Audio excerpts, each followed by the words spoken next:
ஜம்மு காஷ்மீரின் பஹல்காமில் நடந்த பயங்கரவாத தாக்குதல் தொடர்பான வழக்கில் பயங்கரவாதிகளுக்கு உதவிய குற்றவாளியை போலீசார் கைது செய்தனர். இந்த வழக்கில் இது முக்கிய திருப்புமுனையாக இருக்கும் என போலீசார் நம்பிக்கை தெரிவித்துள்ளனர். ஜம்மு காஷ்மீரின் பஹல்காமில் கடந்த ஏப். 22 சுற்றுலா பயணிகள் 26 பேரை அவர்களின் மதத்தை கேட்டு பயங்கரவாதிகள் சுட்டுக் கொன்றனர். நாடு முழுவதும் இச்சம்பவம் அதிர்வலைகளை ஏற்படுத்தியது. இதனையடுத்து பயங்கரவாதிகளுக்கு பதிலடி கொடுக்கும் வகையில் அவர்கள் பாகிஸ்தானில் உள்ள அவர்களின் முகாம்கள் மீது ஆபரேஷன் சிந்தூர் நடவடிக்கையின் கீழ் இந்தியா அதிரடி தாக்குதல் நடத்தியது. இதில் ஏராளமான பயங்கரவாதிகள் கொல்லப்பட்டனர். இதனிடையே பஹல்காமில் தாக்குதல் நடத்திய பயங்கரவாதிகள் குறித்த புகைப்படங்களை வெளியிட்ட போலீசார் அவர்கள் குறித்து தகவல் தெரிவிக்கும்படி கூறியிருந்தனர்.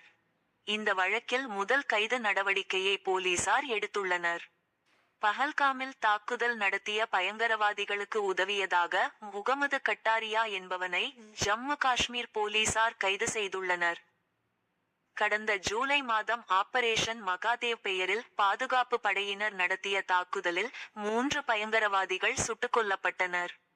அவர்களிடம் இருந்து கைப்பற்றப்பட்ட ஆயுதங்கள் மற்றும் ஆதாரங்களை ஆய்வு செய்ததன் அடிப்படையில் முகமது கட்டாரியா பயங்கரவாதிகளுக்கு உதவியது தெரியவந்ததை தொடர்ந்து அவனை கைது செய்து விசாரணை நடத்தி வருகின்றனர்.